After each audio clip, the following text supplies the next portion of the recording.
Avez-vous déjà senti que, peu importe combien vous essayez, il semble être coincé dans une bataille sans fin? Que chaque défi qui relève n'est pas seulement un obstacle, mais un test, comme si quelque chose de plus grand vous préparait dans un but que vous ne pouvez pas encore voir?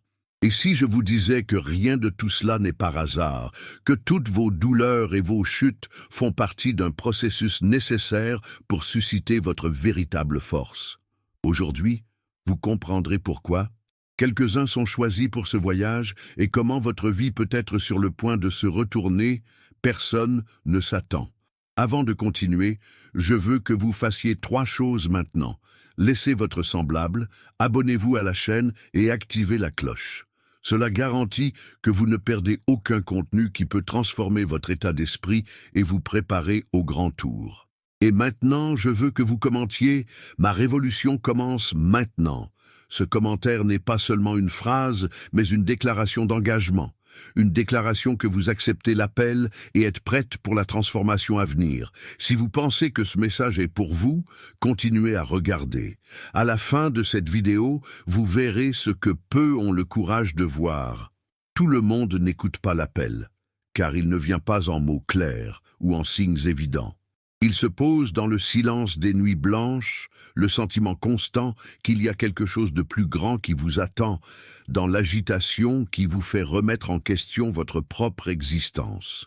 L'appel n'est pas pour tout le monde, uniquement pour ceux qui ont le courage d'y faire face.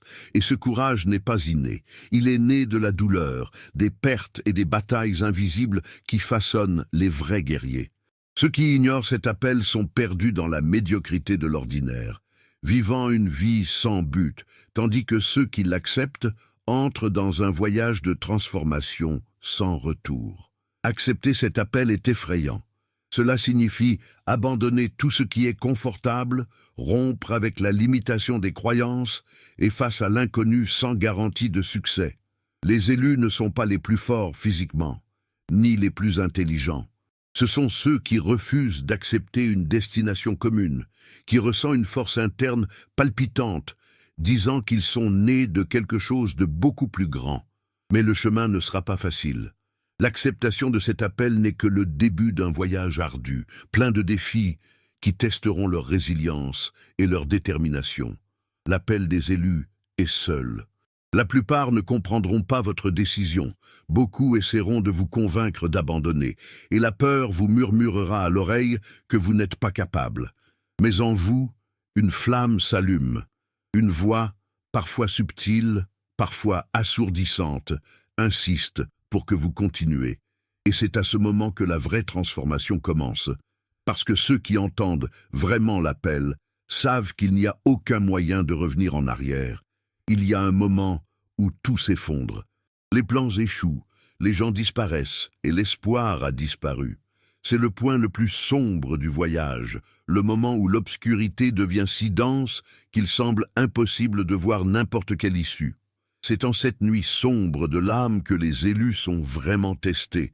Ce n'est pas seulement une période difficile, c'est une phase de déconstruction complète, où tout ce que vous pensiez être essentiel est supprimé, ne laissant que les éléments essentiels, vous et votre force intérieure. La douleur de ce moment n'est pas seulement physique ou émotionnelle, elle est existentielle. Vous demandez si cela vaut la peine de continuer, si tout le combat avait un sens, s'il y a vraiment une lumière à la fin du tunnel ou si c'est une illusion. Le poids de l'échec devient écrasant et chaque tentative de monter semble vain. C'est là que beaucoup abandonnent, croyant que la souffrance est une phrase définitive. Mais le vrai choisi comprend que la nuit sombre de l'âme n'est pas la fin, mais la renaissance. C'est dans l'abîme le plus profond que la véritable essence est découverte. La nuit sombre de l'âme est le dernier test avant la montée. Si vous le supportez, si vous ne succombez pas au désespoir, vous vous rendrez compte que chaque déchirure renversée était nécessaire pour effacer l'ancienne version de vous-même. La douleur n'est pas l'ennemi, c'est le portail de sa véritable force. Si ce message vous venait, Ce n'était pas une coïncidence, tout comme une maison vient en premier dans le plan de rêve avant qu'il ne se réalise, son grand tour est également en cours de préparation, et je veux que vous fassiez un acte symbolique de gratitude à l'univers maintenant. Cliquez sur le bouton Trop et envoyez une valeur allant jusqu'à 100 $ en signe que vous acceptez cette transformation. Ce geste n'est pas seulement une contribution, c'est une confirmation que quelque chose de grand vient vers vous. Si vous le ressentez à l'intérieur de vous, préparez-vous, car dans les prochains jours, la maison que vous voulez autant peut enfin devenir la vôtre. Les pires blessures ne sont pas celles qui saignent, mais celles qui sont invisibles pour le monde. Ce sont des cicatrices internes, des souvenirs de batailles combattues en silence, des douleurs que personne ne verra ou ne comprendra jamais. Chaque élu porte ses blessures invisibles en tant que médaille de guerre, souvenir de tout ce qui a survécu. Ces marques ne sont pas des signes de faiblesse, mais une preuve de résistance indéniable. Beaucoup de ces blessures proviennent de la déception, de la trahison et de la solitude.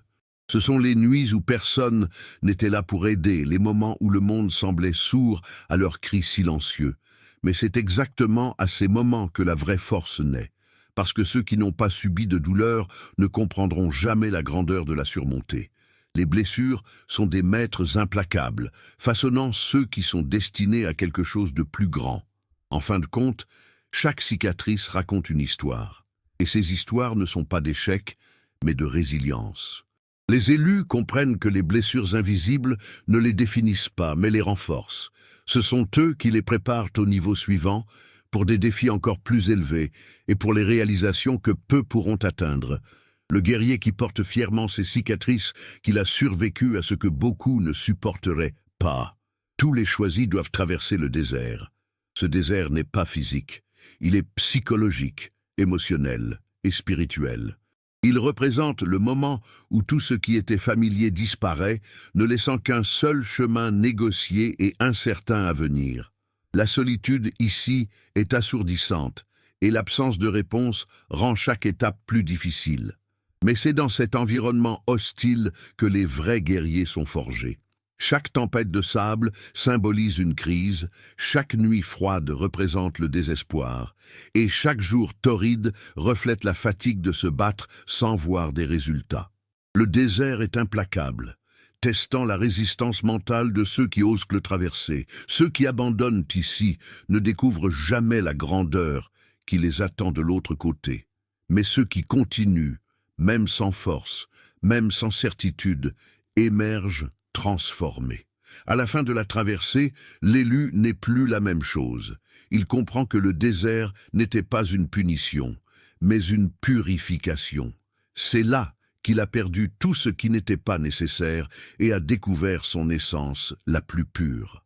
Et maintenant, les pieds blessés et l'âme renforcée, il est prêt à relever tout défi, parce que ceux qui survivent dans le désert survivent à quoi que ce soit. Le monde enseigne qu'être seul est un échec, mais les élus savent que la solitude est un maître déguisé. En silence, les vérités les plus profondes émergent. En l'absence de distraction, l'esprit devient net.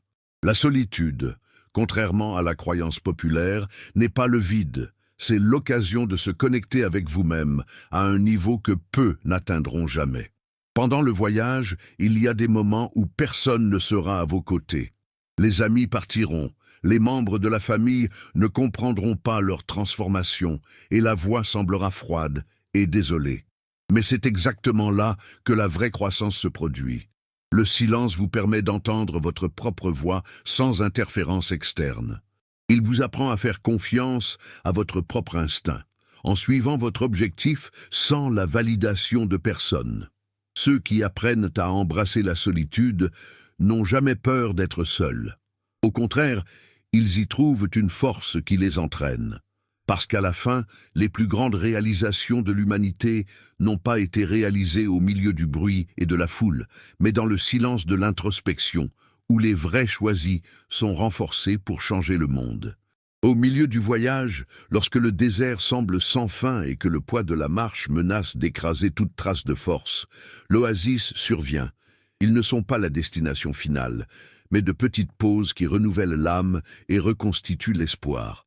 Ce sont des moments rares, mais fondamentaux, qui prouvent que même dans les circonstances les plus défavorables, l'univers propose toujours des signes que vous êtes sur la bonne voie. Oasis apparaît à bien des égards. Une conversation inattendue qui ravit un rêve oublié, un livre trouvé au bon moment, une main longue quand elle semblait perdue. Ce sont de petites manifestations selon lesquelles le voyage n'est pas vain, que l'effort sera récompensé. Mais le plus grand défi est de les reconnaître, car ils semblent souvent déguisés. Un échec peut masquer une leçon précieuse, un obstacle peut révéler un nouveau chemin, et la douleur peut enseigner une force auparavant inconnue. Les élus apprennent à apprécier ces moments et à les utiliser comme carburant. Ils comprennent que l'oasis n'est pas permanent. Ils passent des cadeaux pour ceux qui avancent. S'arrêter pendant longtemps peut signifier perdre le voyage de vue. Mais les ignorer est de gaspiller l'énergie nécessaire pour continuer. Les sages guerriers boivent de la fontaine, se reposent à l'ombre, mais bientôt ils marchent à nouveau, car ils savent que quelque chose encore plus longtemps les attend. Pendant longtemps, vous avez appris à vous chercher de la force. Il pensait qu'il avait besoin d'approbation, de circonstances idéales ou de chance pour triompher, mais la vérité est que la force que vous recherchez a toujours été en vous, juste endormi, attendant le bon moment pour se réveiller. Les élus ne deviennent pas forts parce qu'ils n'ont jamais eu peur, mais parce qu'ils ont appris à l'utiliser comme impulsion. La vraie force n'est pas flagrante. Pas de démonstrations externes pour prouver son existence. Il se manifeste dans la résilience silencieuse, dans la capacité de passer à autre chose, même lorsque tout semble perdu. Ce qui différencie le commun de l'extraordinaire n'est pas le talent ou les opportunités, c'est la décision de ne pas abandonner. Chaque adversité à laquelle vous avez été confronté n'était pas une punition, mais une formation. La vie n'essayait pas de vous détruire, mais de vous préparer pour le moment, votre force serait nécessaire. Maintenant, face au miroir de votre voyage, vous vous rendez compte que vous n'avez jamais été faible. Je ne savais tout simplement pas ce que je pouvais. Et en acceptant ce pouvoir, en revendiquant votre propre grandeur, vous devenez imbattable. Le vrai guerrier n'est pas celui qui ne tombe jamais, mais celui qui se lève toujours. Et maintenant, avec toute la force cachée se réveillant en vous, il est temps de se préparer à l'étape suivante, la renaissance. Le monde sous-estime toujours ceux qui tombent. Il regarde silencieusement, espérant qu'ils restent sur le sol pour devenir juste un rappel d'un échec. Mais les élus ne restent jamais sur le sol pendant longtemps. Le retour du triomphe n'est pas seulement un retour, c'est une résurrection. C'est le moment où ceux qui ont été oubliés émergent plus forts, prouvant que chaque chute n'était qu'un prélude à une augmentation encore plus élevée. Reborn des cendres ne signifie pas seulement récupérer ce qui a été perdu.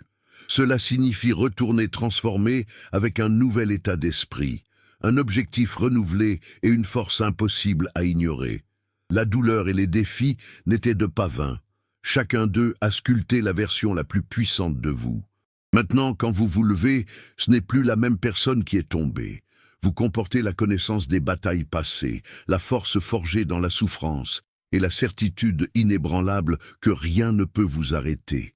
Et quand le monde réalisera enfin ce qui s'est passé, il sera trop tard pour vous arrêter. Vous ne revenez pas comme avant, en arrière, comme quelque chose de nouveau, quelque chose de imbattable. Le retour du triomphe n'est pas seulement une victoire personnelle, mais un rappel à tous ceux qui doutaient de vous. Et surtout, c'est la preuve définitive que le vrai choisi ne disparaît jamais. Il attend le bon moment pour refaire surface. La douleur est un enseignant cruel mais sans relâche. Elle ne choisit pas ses victimes au hasard, ni ne distribue à la légère ses leçons. Elle s'installe dans les moments les plus inattendus, démonte des certifications et détruit les illusions, ne laissant que la vérité nue et brute devant ceux qui osent lui en charge. Ceux qui essaient de s'échapper de la souffrance prolongent leur séjour, car il ne disparaît pas tant qu'il n'atteint pas son but. La souffrance est le creuset où l'âme est forgée, et seuls ceux qui soutiennent leur flamme émergent, se sont transformés. Beaucoup voient la douleur comme une punition, mais les élus apprennent à la voir comme un portail. Chaque déchirure renversée est un fragment de sagesse absorbée. Chaque perte est une leçon ancrée dans le tissu de l'âme. La douleur enseigne ce que la joie ne peut pas. Enseigner les limites, la patience, la valeur réelle de la force intérieure. La faiblesse maudit leur souffrance, tandis que les forts les utilisent comme trampoline. Le monde est plein de gens qui ont fui la douleur et n'ont jamais découvert leur véritable potentiel. Mais ceux qui endurent, qui font face et absorbent chaque coup de détermination, deviennent des légendes. La sagesse de la souffrance n'est pas dans la simple résistance, mais dans la transformation elle provoque. Il enseigne l'humilité, car il détruit l'ego. L'empathie l'enseigne, car elle le fait ressentir ce qui était autrefois la théorie. Enseigne le courage, car ceux qui lui survivent trouvent que rien d'autre ne peut être si effrayant. Les élus ne sont pas ceux qui n'ont jamais souffert, mais ceux qui ont appris de la douleur, qui a utilisé leurs cicatrices comme carte pour la croissance. Et lorsque la tempête passe, lorsque la douleur se retire enfin et lui permet de respirer à nouveau, l'une choisie perçoit quelque chose d'extraordinaire. Il a non seulement survécu, il renaît. L'ancienne version de lui-même a été détruite et ce qui reste est un plus fort, plus sage, plus préparé pour toute bataille. La douleur n'était pas un ennemi, c'était un allié secret qui l'a façonné au sort qui attend à venir. Le monde n'était pas fait pour les faibles. L'histoire est écrite par les résilients, par ceux qui ont fait face à des tempêtes, et au lieu d'être consommés par eux, ils ont appris à naviguer au milieu du chaos. Le chemin des élus n'a jamais été une route pavée et sûre. Au contraire, c'est un sentier raide, plein d'obstacles, des moments où le retrait ressemble à l'option la plus logique. Mais la différence entre ceux qui échouent et ceux qui triomphent n'ont pas de chance. Mais pour déterminer la poursuite, même lorsque tout semble conspirer contre, les forts ne sont pas ceux qui ne sont jamais tombés. Ce sont ceux qui, malgré les chutes, ont refusé de rester sur le sol. La vie teste constamment ceux qui ont un but, comme si vous vouliez vous assurer qu'ils sont dignes de ce qu'ils recherchent. Et la plupart ne peuvent pas le supporter.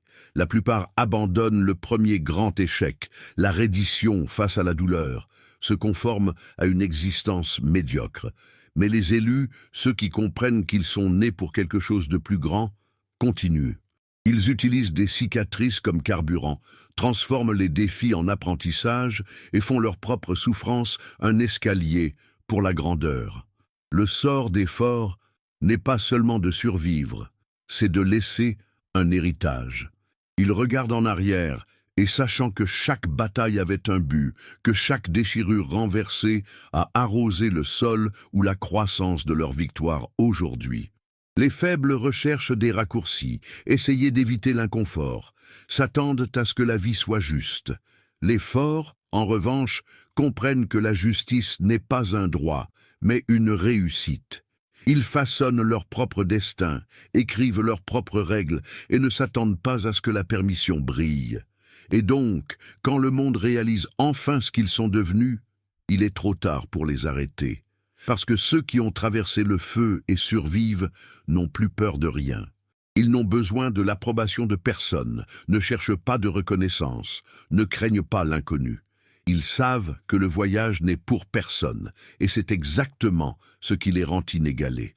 Un moment vient dans le voyage de chaque élu qui se poursuivre sur le même chemin n'a plus de sens. Ce qui semblait juste avant semble maintenant petit, et la mission qui a une fois guidé ses pas ne résonne plus avec la même intensité.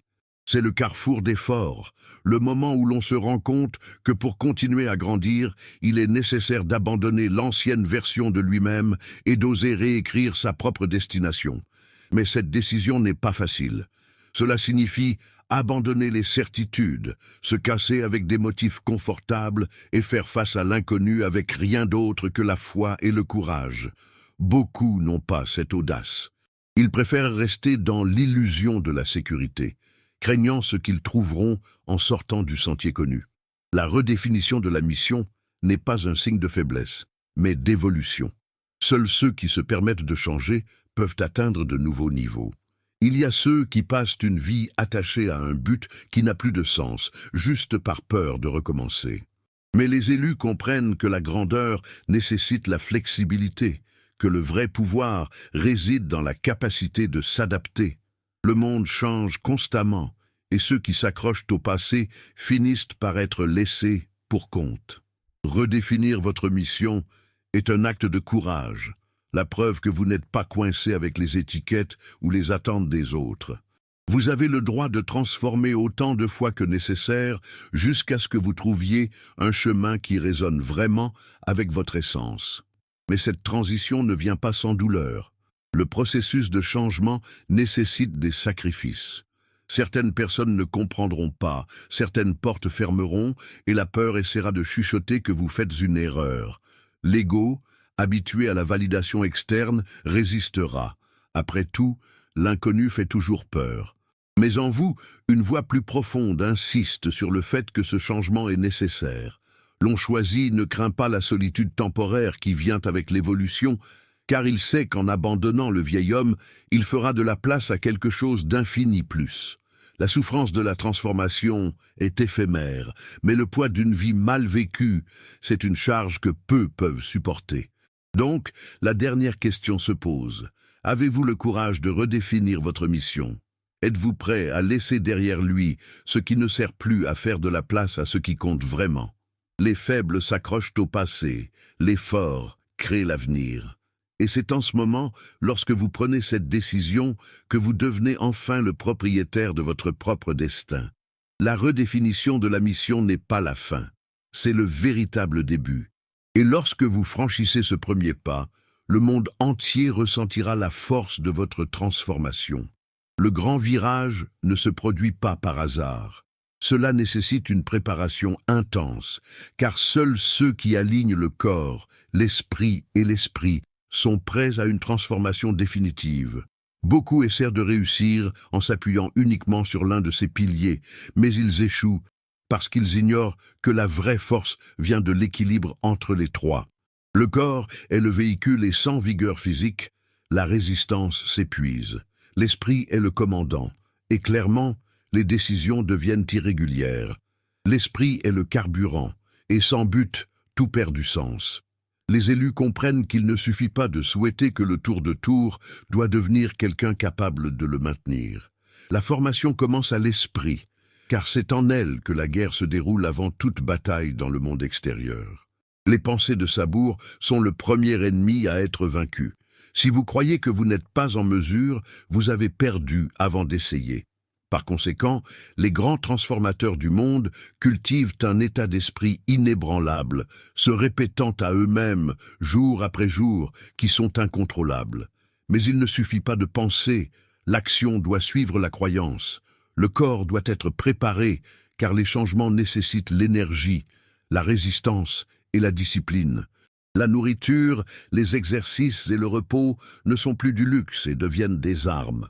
Chaque entraînement, chaque discipline incorporée est une brique dans la construction du nouvel être qui émerge.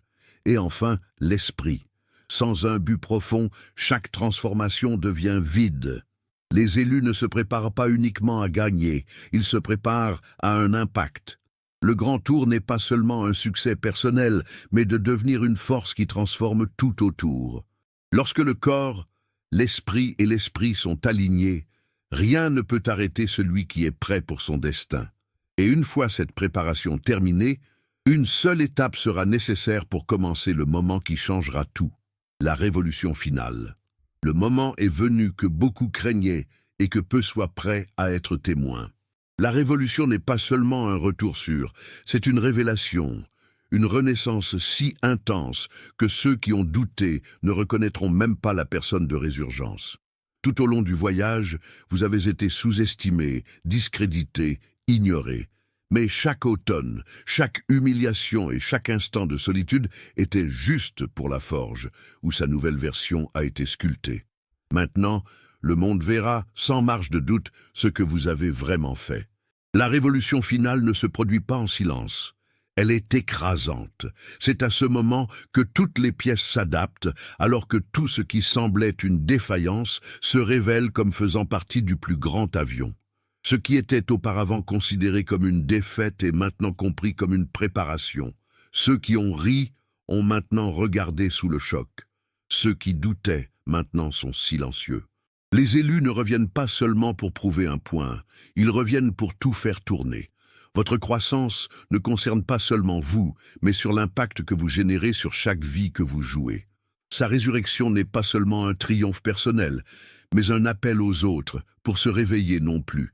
Et quand ce moment viendra, lorsque vous prenez enfin votre vraie place, ce ne sera plus qu'auparavant.